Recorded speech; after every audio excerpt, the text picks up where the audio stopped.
Hoy continuamos con nuestro segundo tema sobre Juan el Bautista. Hoy vamos a empezar nuestro segundo tema sobre Juan el Bautista. Y antes de leer los versículos, quiero que pensemos por un momento qué distingue hoy en día a los pastores más renombrados y a sus iglesias. ¿Qué es lo que los distingue? Tristemente, si usted hace un barrido, los pastores hoy se distinguen por creer que son los ungidos de Dios y que tienen un ministerio especial, que Dios les ha dado una visión especial para sus ministerios. Además, sobre todo, miden el éxito de acuerdo con la cantidad de personas que tienen en una iglesia. Sin embargo, cuando vemos la Escritura y cuando vemos la palabra de Dios y cuando vemos la vida y el ministerio de Juan, lo que nos damos cuenta es de todo lo contrario. En Juan nos damos cuenta qué es lo verdaderamente importante para un ministerio y cuál debe ser el carácter de un hombre de Dios. Así que por favor, vayamos a nuestro texto de estudio, a Mateo capítulo 3, y leamos los versículos para entrar en materia. Mateo capítulo 3, y vamos a volver a leer del versículo 1 al versículo 12 que nos habla de Juan. Mire lo que dice Mateo capítulo 3 del 1 al 12. Dice así: En aquellos días vino Juan el Bautista predicando en el desierto de Judea y diciendo: arrepentíos porque el reino de los cielos se ha acercado.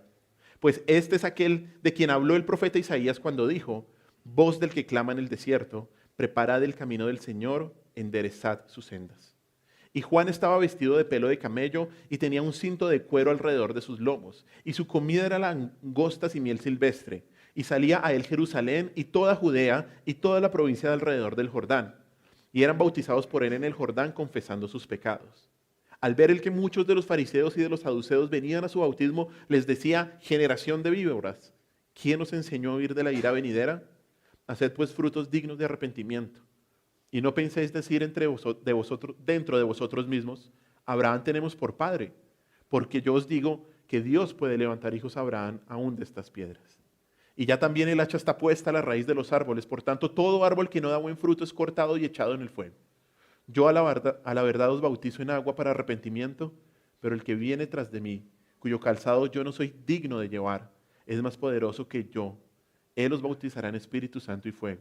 Su aventador está en su mano y limpiará su era, y recogerá su trigo en el granero y quemará la paja en fuego que nunca se apagará. Como saben, hemos venido estudiando el Evangelio de Mateo desde el primer versículo. Y el tema de Mateo es una presentación, una documentación y una proclamación de que Cristo es el Rey. Y estos versículos nos presentan al precursor del Rey, al heraldo del Rey. Estos versículos nos presentan la vida y el ministerio de Juan y son un gran desafío, ya que nos muestran cuál es la labor que todo creyente debe hacer como precursor de Cristo. En el primer tema vimos los primeros 3 versículos del capítulo 3, del 1 al 3, y vimos lo que hace el precursor. Y lo que hace el precursor es predicar arrepentimiento. Juan es el precursor de Cristo porque el reino de los cielos, en las palabras, en las obras y en la persona de Jesús, el Rey se había acercado. Juan predica el arrepentimiento porque esta es la llave que abre la puerta al reino de Dios. Y así cumple las palabras de Isaías cuando dijo: preparad el camino del Señor, enderezad sus sendas. Juan fue el heraldo y el precursor de Cristo porque su exhortación al arrepentimiento apuntaba al único que podía llevar a las personas a la condenación, a librarlos de la condenación y llevarlos al reino de Dios. Como Juan, cada creyente debe ser un precursor de Cristo y predicar arrepentimiento. Y esto significa que debemos dar a conocer solamente la palabra de Dios y no la nuestra. Que debemos predicar a Cristo y no a nosotros. Y que nuestra preocupación no es lo que piense la gente, sino representar fielmente al Rey. Pero también debemos tener en cuenta el contenido de nuestra predicación. Y el contenido de nuestra predicación es el arrepentimiento. El arrepentimiento. Debemos predicar arrepentimiento, porque sin arrepentimiento no hay perdón de Dios y sin perdón no hay entrada al reino de Dios. Arrepentirse no es solo cambiar de opinión con respecto a Cristo. No es tener ahora una buena opinión del Señor Jesús. No. Arrepentirse significa que luchamos contra el pecado y el mundo deja de ser la norma de nuestro comportamiento y anhelamos seguir a Jesús en todo y con todo nuestro corazón. Hoy vamos a mirar las siguientes 2 características del ministerio de Juan y vamos a aprender cómo ser fieles precursores de Cristo. Hoy vamos a ver el carácter y el resultado del ministerio del precursor de Cristo, el carácter del precursor y el resultado del ministerio del precursor. La segunda característica de un fiel precursor de Cristo es que tiene un carácter humilde. Tiene un carácter humilde. Mire el versículo 4 una vez más de Mateo capítulo 3. Mire su Biblia. Dice así: y Juan estaba vestido de pelo de camello y tenía un cinto de cuero alrededor de sus lomos y su comida eran langostas y miel silvestre. Aquí el versículo 4 describe qué comía y cómo se vestía Juan. Y si esto se menciona, no es para darnos datos interesantes de quién era Juan o datos de la farándula cristiana en esa época, no, sino porque esto nos dice algo importante de Juan. Esto nos dice algo importante. Como vemos aquí, la ropa de Juan era ¿de qué? De pelo de camello. Pelo de camello, dice ahí. Y esto era una tela tosca que se hacía tejiendo pelo de camello. Y era la ropa característica de las personas sin recursos, de las personas pobres de esa época. Además, también el versículo 4 nos dice que llevaba un cinturón de cuero. Y este cinturón no es el cinturón que usted va y compra en una tienda, no. Esto era más que todo una tira de piel seca que se colocaba en la cintura para poder atar la túnica larga y permitir que las personas hicieran sus labores en esa época. De hecho, los ricos de la época no usaban como cinturón un cinto de cuero, no, sino que utilizaban cinturones de lino de seda muy costosos y sobre todo lo hacían para ser notados. Ese atuendo de Juan contrastaba con la ropa que los líderes religiosos de la época se vestían para ser admirados por los demás. Y déjeme llevarlo a Mateo capítulo 23, versículo 5, que ahí nos muestra o nos dice algo sobre la ropa que llevaban ellos, los líderes religiosos de la época. Mateo 23, versículo 5. Dice así: antes, y está hablando de los escribas y de los fariseos, como dice el versículo 2, dice el versículo 5, antes ellos hacen todas sus obras para ser vistos por los hombres, pues ensanchan sus filacterias y extienden los flecos de sus mantos.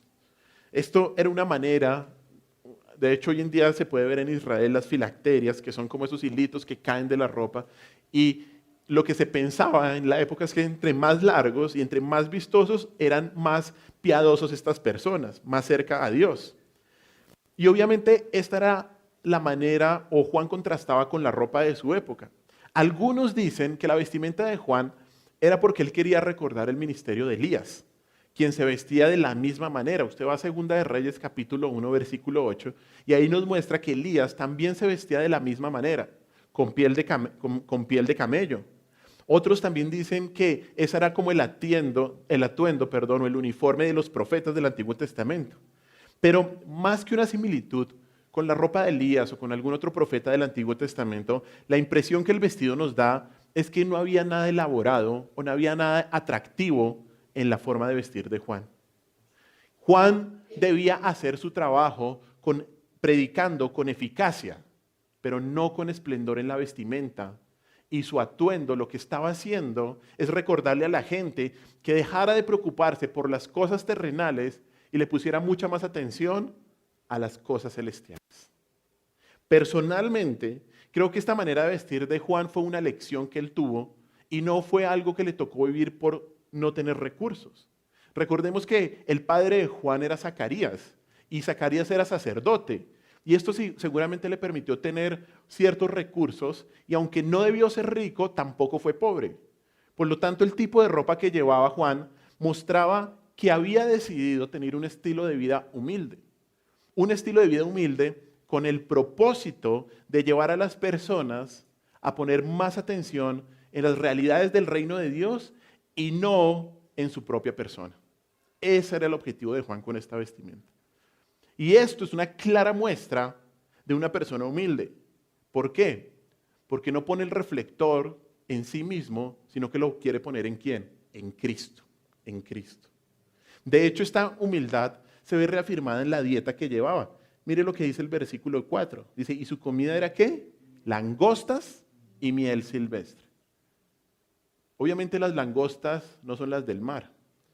Usted no piense que tenía un mal vestido y después se iba a comer su langosta marinada. No. La langosta era un insecto. Un insecto. Y era un insecto que para prepararlo se le quitaba la cabeza, la cola, las patas y se cocinaba en agua. Hoy en día algunos beduinos todavía comen esas langostas como en mantequilla y sal. Hormiga culona, ¿no? Para nosotros. ¿Listo? La langosta era ese insecto comestible de la época. Y estas eran usualmente acompañadas con miel silvestre, que en esa época abundaba mucho en la región. Esa dieta que Juan estaba llevando era la que consumía una persona que no tenía recursos en ese tiempo. Comía lo que se encontraba. Comía lo que se encontraba. Tal vez se podría comparar a un pan y a un café de nuestros días. Y este alimento resalta una vez más la vida sencilla, el tipo de vida humilde que Juan había decidido llevar. Un estilo de vida que buscaba resaltar el mensaje que predicaba y a la persona que estaba anunciando. Tanto la vestimenta como la comida de Juan describen un hombre que decidió vivir de una manera piadosa. Y el objetivo era que su mensaje tuviera mucho más impacto. Seguramente muchos judíos que escucharon la fama de Juan y que toda la gente salía a verlo, cuando lo conocieron se dieron cuenta de un hombre humilde. Un hombre humilde, pero que con firmeza predicaba el arrepentimiento. Un hombre humilde que estaba ahí, pero que no temía para predicarle a los escribas y a los fariseos que tenían que arrepentirse. Y esto nos enseña algo muy importante, y es que la firmeza en las convicciones no es un impedimento para ser humilde. Y la humildad no significa ser débil de carácter, no. La Biblia habla constantemente sobre la importancia de la humildad. La Biblia habla constantemente sobre que esta debe ser una característica para todos nosotros y nos llama a ser humildes. Vamos a mirar algunos versículos de esto. Mire el primero, Salmo 138:6. Salmo 138:6, ¿qué dice?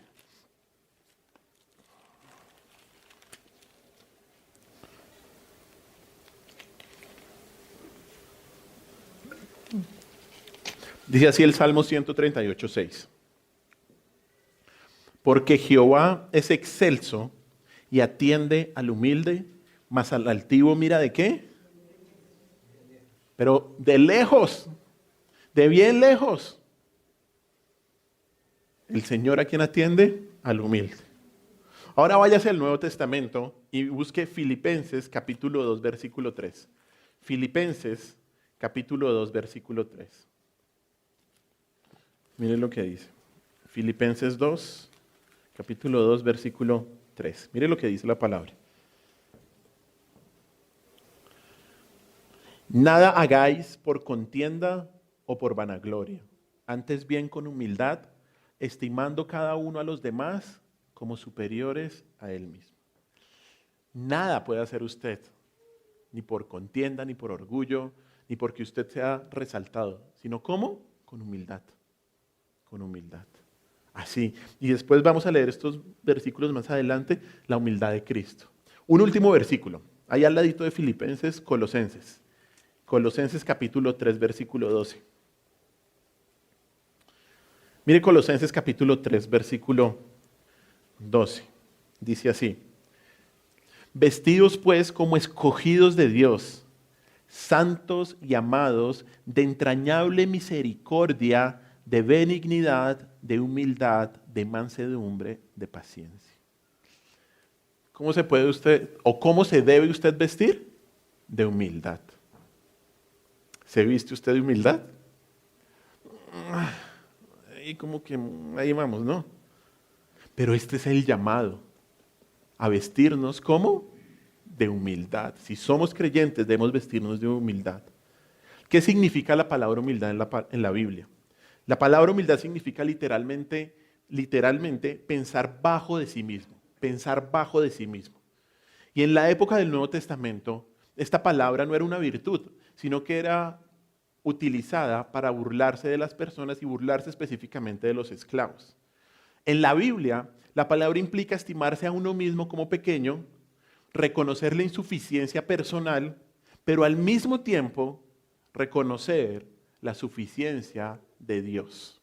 De eso se trata la humildad. Reconocer la insuficiencia personal, pero reconocer la suficiencia de Dios. Me llama mucho la atención algo que escuché en alguna ocasión que dijo que la humildad no es pensar menos de nosotros, sino pensar menos en nosotros. La humildad no es pensar menos de nosotros, sino pensar menos en nosotros.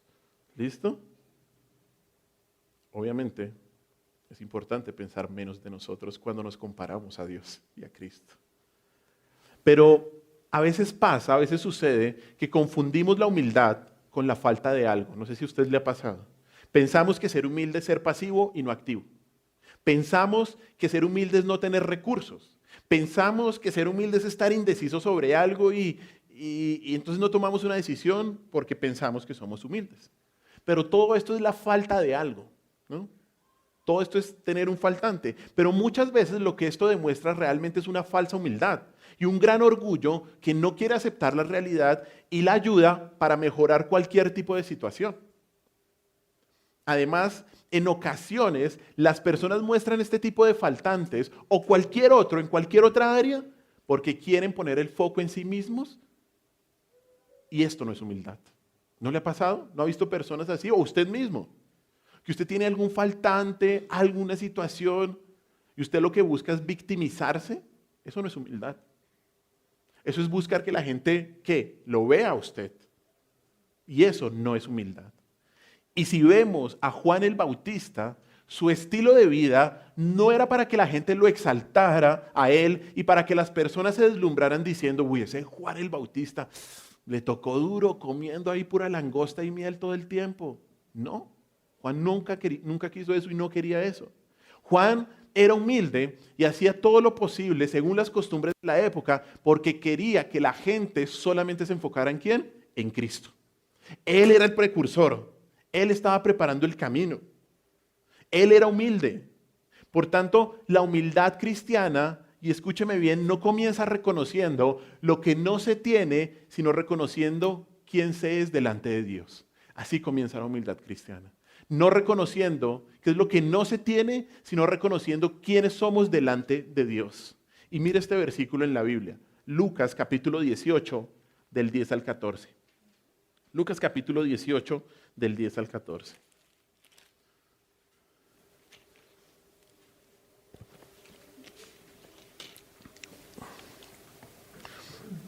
Mire lo que dice Lucas 18, del 10 al 14. De hecho, desde el versículo 9 podemos leer. Dice así: a unos que confiaban en sí mismos como justos y menospreciaban a los otros, dijo también esta parábola. Versículo 10.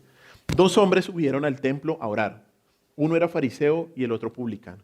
El fariseo, puesto en pie, oraba consigo mismo de esta manera: Dios, te doy gracias porque no soy como los otros hombres, ladrones, injustos, adúlteros, ni aun como este publicano.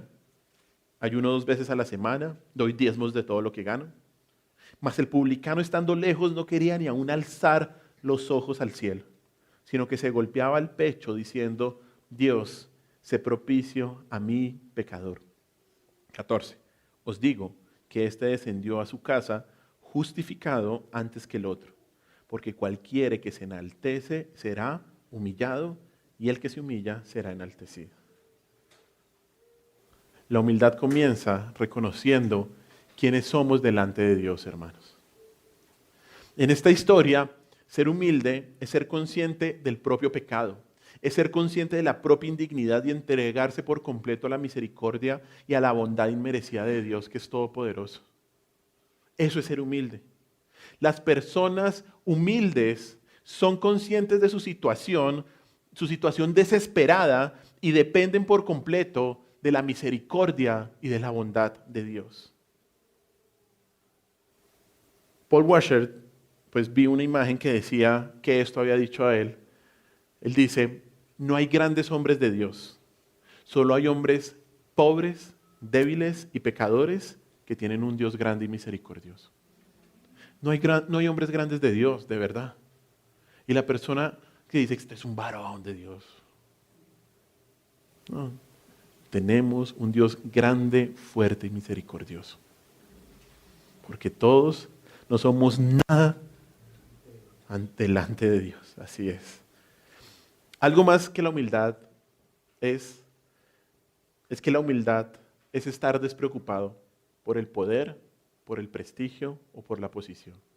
Eso es la humildad y ahí se ve reflejada. Es estar despreocupado por el poder, por el prestigio o por la posición. Mire Mateo 23, del 8 al 12. Mateo 23, Mateo capítulo 23, del 8 al 12. Mire lo que dice el texto.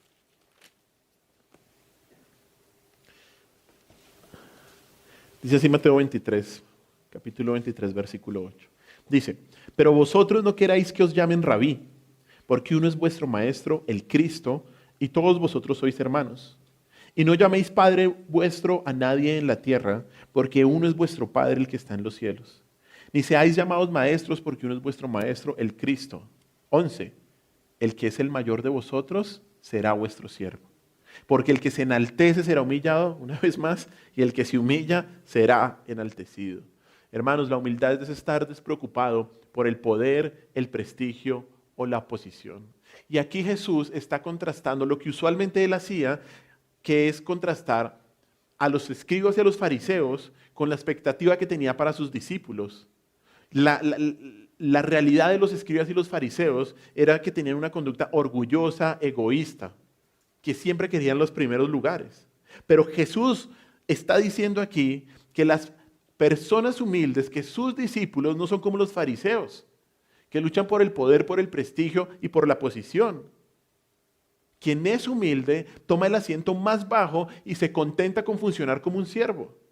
Ser humilde en un sentido bíblico es ignorar toda preocupación por el rango y el privilegio y vivir una vida de servicio a los demás. Esto es ser humilde. Es aceptar a todos, es servir a todos y es preferir a todos en el nombre de Cristo. Eso es ser humilde. Por último, algo más con respecto a la humildad, y es que la humildad es una aceptación incondicional de la palabra y la voluntad de Dios. Eso es ser humilde. Es una aceptación incondicional de la palabra y de la voluntad de Dios. Y ahí vamos a Filipenses, capítulo 2, versículos del 6 al 8. Ya leímos algo de Filipenses, capítulo 2, 3, pero ahora vamos a ampliar lo que dice ahí. Mire Filipenses, capítulo 2, versículos del 6 al 8.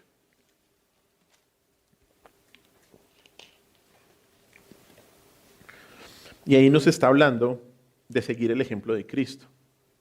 De hecho, una vez más, váyase un versículo antes, a Filipenses 2, versículo 5, leemos desde ahí. Dice así, haya pues en vosotros este sentir que hubo también en Cristo Jesús, el cual siendo en forma de Dios, no estimó el ser igual a Dios como cosa que aferrarse, sino que se despojó a sí mismo, tomando forma de siervo, hecho semejante a los hombres, y estando en la condición de hombre que se humilló a sí mismo, haciéndose obediente hasta la muerte y muerte de cruz. ¿Qué hizo el Señor Jesús? Aceptó. Aceptó la voluntad de Dios tal y como se le presentó. Se humilló al hacerse hombre. Pero no solo eso, se humilló al hacerse un siervo y ir a la muerte y a la muerte de cruz. Por eso es que la humildad es una aceptación incondicional de la palabra y de la voluntad de Dios. No existe una definición bíblica de humildad que no incluya la obediencia absoluta e incondicional a la palabra de Dios. Esto fue de hecho lo que hizo Juan el Bautista. Desde niño aceptó que tenía que vivir como Dios le había mandado, como un nazareo, como vimos hace 8 días, porque iba a ser quien iba a preparar el camino y apuntaría la mirada a las personas de Cristo, a Cristo. Hermanos, como Juan debemos ser humildes. Debemos reconocer siempre nuestra posición delante de Dios, no preocuparnos por el poder, por el prestigio, por la posición y aceptar siempre la palabra y la voluntad de Dios. Siempre, en cualquier situación, somos humildes si aceptamos su voluntad. Y si queremos ser fieles en llevar el Evangelio, debemos ser humildes en cada situación en la que nos encontremos. En el trabajo, en la casa, en cualquier lugar debemos ser humildes. ¿Y sabe por qué? Porque queremos que la gente vea a Cristo. Por eso es que debemos ser humildes. Que la gente mire a Cristo y que no nos mire a nosotros. Y como Juan, eso no significa que no seamos firmes en nuestras convicciones bíblicas, no. Debemos ser firmes, pero también humildes, porque nuestro objetivo no es que la gente nos mire a nosotros. Uy, ¿cómo sabe ese tipo de Biblia? Uy, no. Nuestro objetivo es que mire a Cristo, que mire a nuestro Señor. Ese es el objetivo. Miren, hermanos, si en el diario vivir tenemos en cuenta esto, vamos a ser humildes como Dios quiere que seamos. Y así seremos fieles precursores de Cristo. Y nuestra vida estará apuntando a Cristo. Nuestra vida debe estar siempre apuntando al Señor. Y para ello debemos ser humildes en todo momento. Eso es lo primero. O lo segundo. ¿Cuál es el carácter de un precursor de Cristo? Que es humilde. Ahora miremos la segunda característica de hoy y la tercera de Juan el Bautista. Vuelva a Mateo capítulo 3. Y ahora leamos los versículos del 5 al 6. Mire lo que dice el versículo del 5 al 6.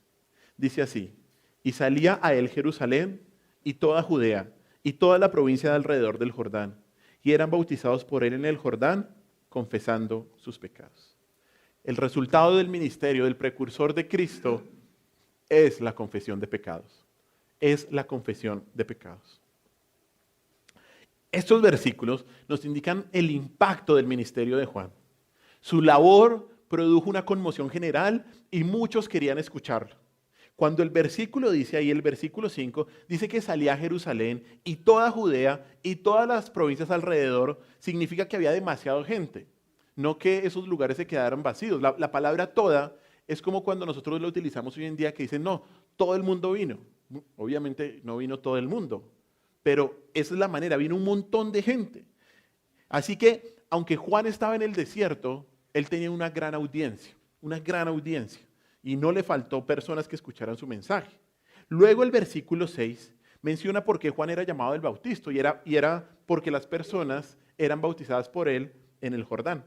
Ahora, importante entender qué tipo de bautismo era este. Usualmente reconocemos el bautismo como con la ceremonia cuando una persona se identifica como seguidor de Cristo. Pero debemos saber que el bautismo no comenzó con la iglesia cristiana. Durante años antes de Cristo, los judíos habían practicado el bautismo como una ceremonia ritual en donde los gentiles se convertían al judaísmo por medio de esta ceremonia del bautismo. Ahora, el punto aquí es importante, ¿por qué? Porque el aguijón en la práctica de Juan fue que lo aplicó ¿a quiénes? A los judíos. Lo estaba aplicando a los judíos, aquellos que en teoría no necesitaban el bautismo. Y esto estaba de acuerdo con lo que vimos hace 8 días acerca del llamado al arrepentimiento, porque lo que Juan estaba diciendo era que no era solamente los gentiles los que necesitaban limpieza, sino ¿quiénes? Los judíos también necesitaban limpieza. De hecho, en Mateo, ahí mismo, mire ahí el texto, en el capítulo 3, el versículo 11, Juan confirma esto porque menciona que el propósito del bautismo, ¿cuál es? Yo os bautizo, dice ahí, en agua para arrepentimiento. Ahí al principio del versículo 11. Dice, yo a la verdad os bautizo en agua para arrepentimiento. Y esto se reconfirma cuando ahí vemos en toda la historia que algunos de los fariseos llegaron a observar el bautismo de Juan y Juan los reprendió fuertemente y ¿qué les dijo? Haced frutos dignos de arrepentimiento. Entonces, ¿el bautismo de Juan de qué se trataba? De que llevaba a las personas al arrepentimiento. A diferencia de nuestro bautismo, del bautismo cristiano, en donde una persona se identifica con la muerte, con la sepultura y con la resurrección de Cristo, y este es un símbolo de una persona que ha nacido de nuevo y que se ha arrepentido, en el bautismo de Juan, una persona se arrepentía en espera del Salvador. Eso era lo que estaba haciendo ahí Juan, preparando el camino y haciendo a las personas predicándoles arrepentimiento, esperando al Mesías. Este bautismo, y ningún otro, perdonaba los pecados, porque el único que perdona los pecados es Dios a través de la obra de Cristo. Pero sí era un bautismo que en el momento preparaba los corazones de las personas arrepentidas para recibir al Salvador. Ese era el significado del bautismo. El bautismo de Juan tenía que ver con el arrepentimiento porque era una representación simbólica de cambiar de opinión y de tomar una nueva dirección. Y esto se comprueba en el versículo porque el resultado de una persona arrepentida era ¿qué? Mira al final del versículo 6, confesando sus pecados. Eso era el resultado. El resultado del verdadero arrepentimiento es que la confesión del pecado. Y todo esto era ilustrado en el bautismo de Juan. Una persona que era bautizada por Juan demostraba arrepentimiento. ¿Por qué? Porque confesaba sus pecados. Y esto lo preparaba para el perdón de Cristo o para el perdón que Cristo iba a ganar en la cruz. Aquí Juan nos está enseñando que la confesión y que el arrepentimiento bíblico van en un mismo paquete. No va uno separado de otro, no. La confesión y el arrepentimiento van de la mano. Sin confesión y sin reconocimiento del pecado no hay verdadero arrepentimiento. No puede existir verdadero arrepentimiento. Y sin arrepentimiento no hay ¿qué? Entrada al reino de Dios. No lo hay. No lo hay. Cuando alguien verdaderamente se arrepiente, confiesa sus pecados. Cuando alguien verdaderamente se arrepiente, confiesa sus pecados. Ahora, estos versículos no muestran esta verdad que está en toda la Escritura. Este relato muestra que el éxito del ministerio de Juan no estaba en toda la gente que llegaba a escucharlo, no, sino que en la gente que estaba ¿qué? Confesando sus pecados. Todo en este relato está manifestando esta verdad. ¿Qué estaba haciendo Juan? Predicando el arrepentimiento. ¿Qué estaba haciendo la gente? Bautizándose y confesando sus pecados. Ese era el énfasis de Juan. Al Mateo, quien es el relator de la historia, de escribir el ministerio de Juan, su énfasis definitivamente no es en que la gente estaba viniendo. Claro que estaba viniendo muchas personas, pero Mateo resalta que la gente estaba confesando su pecado y por eso se bautizaban en símbolo de arrepentimiento. Mateo menciona a la muchedumbre, pero no estaba deslumbrado de los números que estaba alcanzando Juan, sino de que estaba deslumbrado, de que la gente estaba arrepintiéndose, que la gente estaba confesando sus pecados. El resultado del ministerio de Juan no se medía en el número de personas, sino en que la gente tenía convicción de pecado. Eso es lo que está resaltando Mateo. Ese es el éxito del resultado del ministerio de Juan, que la gente confesaba sus pecados y que se arrepentían a la espera de un Salvador que iba a proveer el perdón que necesitaban para entrar al reino de Dios.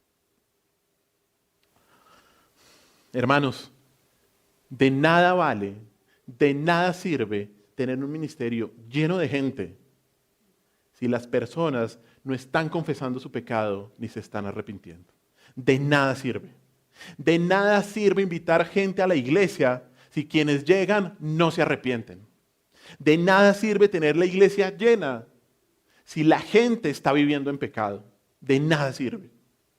El fiel precursor y el fiel embajador de Cristo no está preocupado porque la gente llegue a la iglesia, no. Si no sabe por qué está preocupado, por si la gente que llega confiesa sus pecados y va corriendo en arrepentimiento a Cristo. Por eso debemos estar preocupados. El fiel precursor de Cristo está preocupado por predicar fielmente el mensaje de arrepentimiento para que las personas confiesen su pecado y busquen el perdón de Dios en Cristo. La confesión de pecado es una parte vital y necesaria de la vida cristiana. La confesión de pecado marca el comienzo de la vida cristiana, pero también es un componente continuo y requerido de la vida cristiana. Y para entender mejor esto, es necesario saber en primer lugar que la palabra confesión significa decir lo mismo. Eso es lo que significa la palabra confesión, decir lo mismo. Por lo tanto, la confesión de pecado es ¿qué? Es decir lo mismo que Dios dice del pecado. Eso es la confesión de pecado, es decir lo mismo que la palabra de Dios dice del pecado. Por ejemplo, en un tribunal de justicia, una persona que confiesa un delito acepta que de hecho violó una norma social, ¿cierto? Y la persona está diciendo lo que dice la sociedad sobre lo que está mal. Por eso cuando confesamos nuestros pecados, estamos admitiendo que violamos la ley de Dios, que admitimos hacer, decir o pensar algo opuesto a lo que su palabra dice y que por lo tanto somos culpables ante Él. Ahora, recordemos también lo que nos enseña Juan. Y es que en la palabra de Dios, la confesión y el arrepentimiento van de la mano. Mientras que la confesión implica admitir que lo que hicimos fue pecado, el arrepentimiento implica ¿qué? Un deseo y una voluntad de cambiar de rumbo. Y los dos deben ir de la mano. No solo reconocemos nuestro pecado, no solamente decimos, sí, he pecado. No hacemos la del demonio. ¿Sabe la del demonio de Santiago? Que dice, los demonios también creen en Dios y tiemblan. Y a veces muchas personas hacen eso. Sí, Dios, sí, la embarré, pero no se arrepiente. No se arrepiente. Por eso no solo reconocemos nuestro pecado, sino que tomamos medidas para vencerlo y abandonarlo. La confesión, escúcheme bien, la confesión sin arrepentimiento es solo palabras. La confesión sin arrepentimiento, como decían mis papás, solo lágrimas de cocodrilo. Ay, tan lindo como llora. No, sí, yo creo que está arrepentido. Y vaya a hacer lo mismo. Lágrimas de cocodrilo. Por eso es que la confesión de pecado no solo marca el comienzo de la vida cristiana, sino que continúa toda la vida, toda la vida. Con respecto al comienzo de la vida cristiana, la conversión de una persona se demuestra porque confiesa que ha pecado contra Dios. Mire este texto bíblico, Hechos 19, del 18 al 20. Hechos 19, del 18 al 20. Mire lo que dice Hechos 19, del 18 al 20.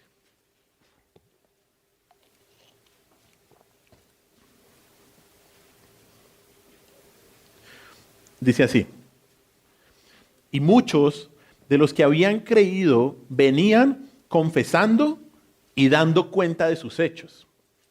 Asimismo, muchos de los que habían practicado la magia trajeron los libros y los quemaron delante de todos, y hecha la cuenta de su precio, hallaron que era 50,000 piezas de plata. 20. Así crecía y prevalecía poderosamente la palabra del Señor. Este fue el resultado del impacto del ministerio de Pablo en Éfeso. Muchas personas que se dedicaban a hacer ídolos, ¿hicieron? Los quemaron, los vendieron. Ahí nos está diciendo. Los que habían practicado la magia trajeron los libros y los quemaron delante de todos. Y esto se ve ahí. Y esto estaba pasando. ¿Por qué? Porque ellos sabían que lo que estaban haciendo estaban mal. No solamente confesaron, sino que se arrepintieron, cambiaron su estilo de vida. No solamente dijeron, sí, eso está bien, pero no, es que esto vale platica, ¿no? Esto ¿cómo lo vamos a votar? No, lo votaron. No importa la pérdida que hayan tenido. Y como vemos aquí en este texto y en muchos otros lugares de la Biblia, una persona que llega a los pies de Cristo ha confesado sus pecados en símbolo de arrepentimiento y cambia. Una persona comienza su vida cristiana cuando se ve como Dios lo ve. Ahí es cuando entendemos. Una persona comienza su vida cristiana cuando se ve como Dios lo ve. Un pecador en necesidad de salvación. Un pecador que debe confesar sus pecados porque ha ofendido a un Dios santo y que la única solución es la obra de Cristo. Y tal vez por esto es que muchos incrédulos son incrédulos, ¿cierto? Porque no quieren admitir lo que Dios dice con respecto a su condición pecaminosa. Porque no confiesan su pecado y su necesidad de la salvación de Cristo. Por eso muchos incrédulos son incrédulos. Pero también por esto es que muchos incrédulos están llenando las iglesias. Porque las iglesias están promoviendo que los incrédulos lleguen a la iglesia sin confesar sus pecados, sin arrepentimiento por su condición pecaminosa y con la promesa de que su vida va a mejorar. No.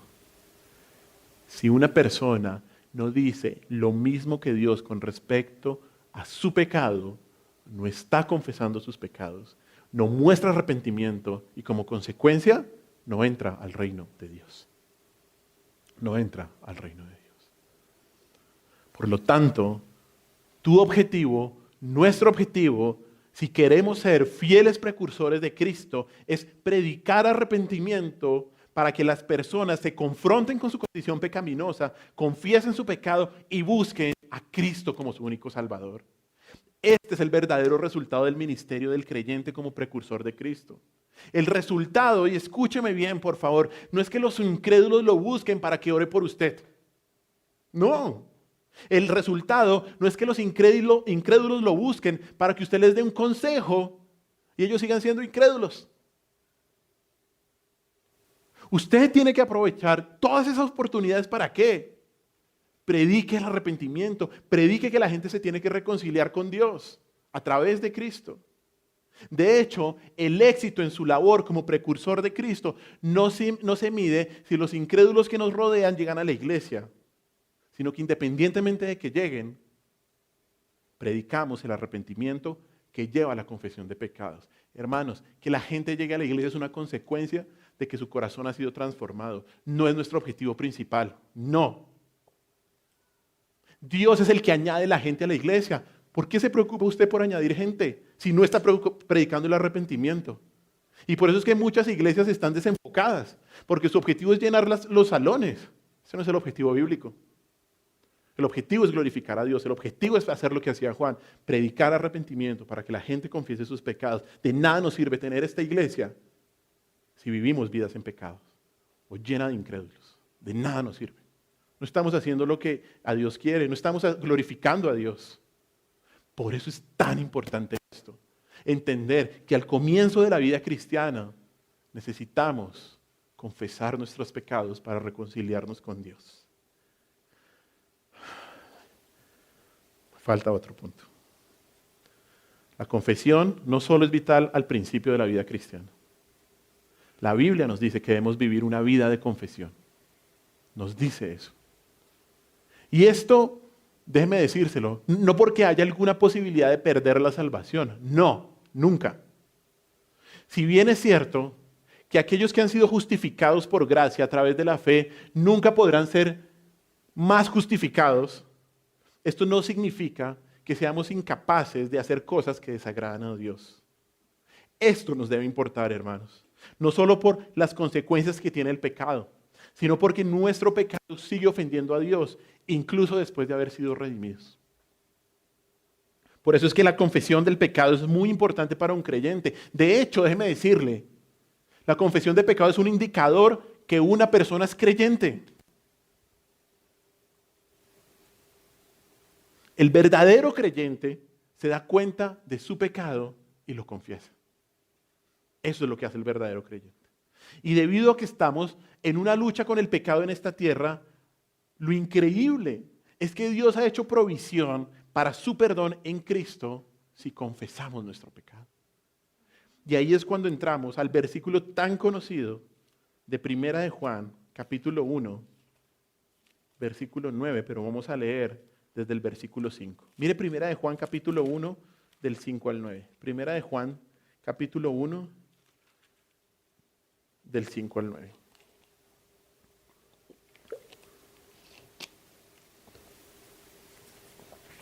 Dice así: este es el mensaje que hemos oído de Él y os anunciamos, que Dios es luz y no hay ningunas tinieblas en Él.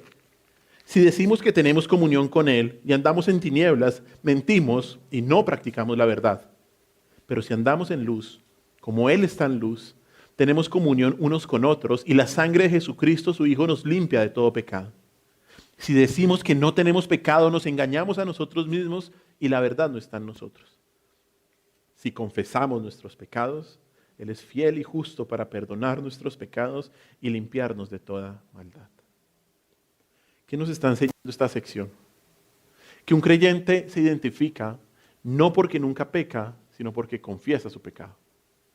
Aquí nos dice que un verdadero creyente se da cuenta de su pecado y lo confiesa para ser limpiado por Dios. En cambio, quien piensa que no tiene pecado, ¿qué pasa? Está en tinieblas, dice ahí. Ahí lo dice, ¿o no? Versículo 8, está en tinieblas. Aquí el versículo 8 afirma que si decimos que no tenemos pecado, la verdad que no está en nosotros. Y el versículo 6, de hecho, si usted mira para atrás, dice que si decimos que no tenemos pecado, andamos en tinieblas porque no practicamos la verdad. Ahora, esto es diferente a lo que va a decir también Juan en el capítulo 3, que nos dice que un creyente no practica el pecado. ¿Listo? Porque si usted está practicando el pecado y se cree creyente y lleva practicando el pecado así constantemente, dudo de su salvación. Eso es lo que nos está diciendo el texto. Eso es lo que nos está diciendo. En 1 Juan capítulo 3 nos habla que el Hijo de Dios es quien no practica el pecado. Mire lo que dice, no está ahí, 1 Juan 3:9. 3:9 dice así: todo aquel que es nacido de Dios, ¿qué? Ok, no practica el pecado. Ahora, volvamos a 1 Juan capítulo 1. Pero el creyente todavía peca. ¿Por qué? Porque tenemos esa naturaleza pecaminosa con la que luchamos contra el pecado. Y esa naturaleza solamente va a llegar a quitarse ¿en qué momento? Cuando nos encontremos con nuestro Salvador. En ese momento. Por eso, el creyente verdadero se da cuenta que peca, que tiene pecado. Hermanos, muchos cristianos no quieren decir lo mismo que Dios dice sobre su pecado. Muchos lo niegan, muchos lo llaman debilidad, muchos justifican su pecado diciendo que algo o alguien los llevó a pecar. No, pero pastor, es que fue mi esposa que me dijo eso, entonces pues yo tenía que decirle. Y sí, pequé. No, o es que estaba manejando y me estrella y me cerraron, entonces yo estrellé y fue un pequeño ataque de ira. Ira santa. No, no diga eso. No, muchas veces nosotros mismos, cada uno, negamos, decimos que es una debilidad del carácter, lo justificamos echándole la culpa a otra persona, y eso no es decir lo mismo de Dios con respecto a nuestro pecado. ¿Y sabe que esto es natural? Porque la tendencia de nuestra naturaleza pecaminosa es buscar excusas para no confesar nuestro pecado ni llamarlo pecado. Esto fue lo que hizo Adán y Eva. La culpa es de la mujer, no, la culpa es de la serpiente, no. Y escúchame bien, si no dices lo mismo que Dios dice de tu pecado, ¿en dónde estás? En tinieblas.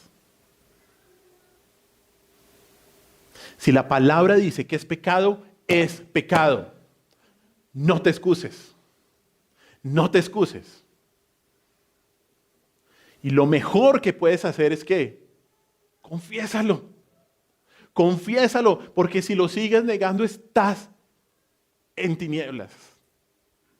Si el Señor está iluminando algún área de pecado, confiésalo. Confiésalo y ponte en manos de aquel que es fiel y justo para perdonarte. Esto es increíble. Él es fiel que a sí mismo, porque Él ha prometido el perdón. Y aquí es donde debemos entender que nuestra labor como precursores de Cristo no es solo con los incrédulos, no, sino también con nuestros hermanos cuando los vemos en pecado. También. Si realmente amamos a nuestros hermanos, los vamos a exhortar para que confiesen su pecado y sean limpios de toda maldad. Si realmente los amamos, si realmente nos preocupamos por ellos, los vamos a exhortar a que confiesen su pecado. Miren lo que dice Gálatas 6:1. Gálatas 6:1.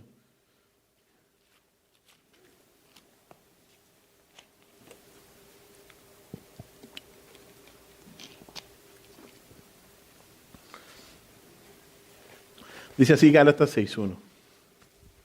Hermanos, si alguno fuere sorprendido en alguna falta, vosotros que sois espirituales, restauradle con espíritu de mansedumbre, considerándote a ti mismo, no sea que tú también seas tentado. ¿Qué es lo que usted tiene que hacer si ve a algún hermano pecando? No, problema de él. No. Usted tiene que cumplir este deber. Si alguno fuere sorprendido en alguna falta, vosotros restauradle con espíritu de mansedumbre.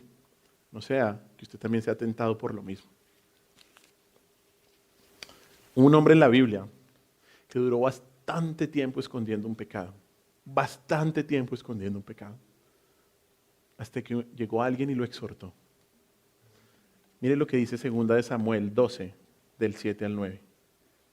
2 de Samuel, capítulo 12, versículos del 7 al 9. Y seguramente usted ya sabe que ese hombre fue David. Y después de adulterar, de mentir, después de matar, de volverse a casar, David pensó, esto estuvo bien, Nadie se dio cuenta. Porque eso es lo que piensa la persona que no confiesa su pecado. Si nadie se da cuenta, la hicimos. Pero no. De Dios nadie se burla, como va a decir Gálatas 6:7. Pero mire, 2 Samuel 12, del 7 al 9. Aquí es cuando ya Natán está confrontando a David. Dijo así: entonces dijo Natán a David: tú eres aquel hombre. Así ha dicho Jehová, Dios de Israel: yo te ungí por rey sobre Israel y te libré de la mano de Saúl y te di la casa de tu señor y las mujeres de tu señor en tu seno. Además te di la casa de Israel y de Judá. Y si esto fuera poco, te habría añadido mucho más. 9. ¿Por qué pues tuviste en poco la palabra de Jehová haciendo lo malo delante de sus ojos? A Urías heteo heriste a espada y tomaste por mujer a su mujer y a él lo mataste con la espada de los hijos de Amón. Me impresiona Natán. O sea, es que él estaba hablando ¿a quién? Al rey. Y uno dice, pues si el rey mató a Urías, ¿qué podía hacer con Natán? ¿Y qué es lo que hace? Tú eres ese hombre. Tú mataste, tú tomaste esa mujer, tú mereces lo que estás diciendo con la historia anterior que merecía. Natán confrontó a David. ¿Y esto llevó a qué? ¿A que él no hiciera caso? No. Esto llevó a que él confesara su pecado.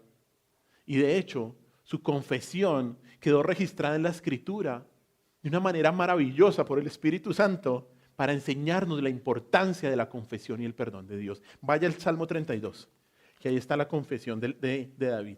Salmo 32. Mire Salmo 32 del 1 al 5. Mire lo que dice. Salmo 32 del 1 al 5.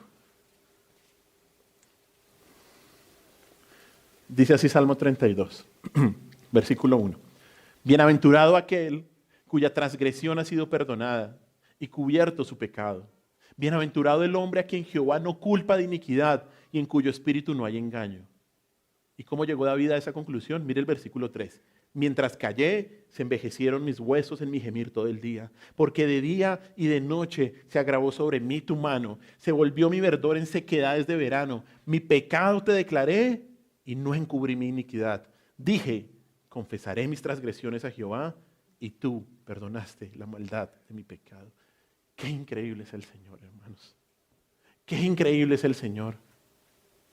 Qué increíble la provisión que el Señor ha hecho para nosotros si confesamos nuestros pecados. La confesión es una bendición. Así que si Dios tiene la gracia de revelarte un pecado en el que estás, confiésalo. Confiésalo ya mismo. Dios no rechaza un corazón contrito y humillado. No desperdicien la gracia de la confesión.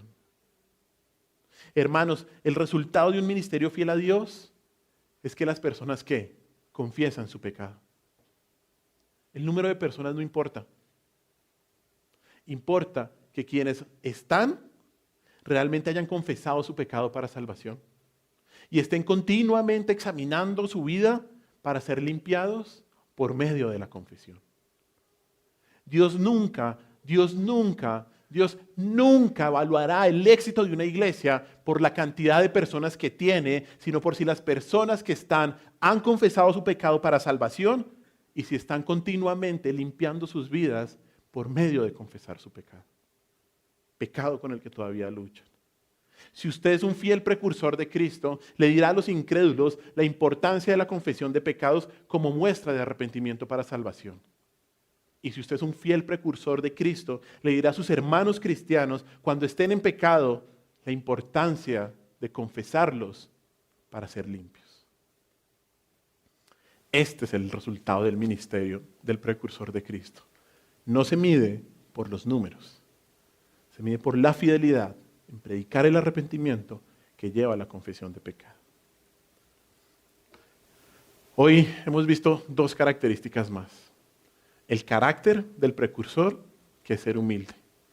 Y el resultado de su ministerio, que no se mide en los números, sino en personas que confiesan su pecado.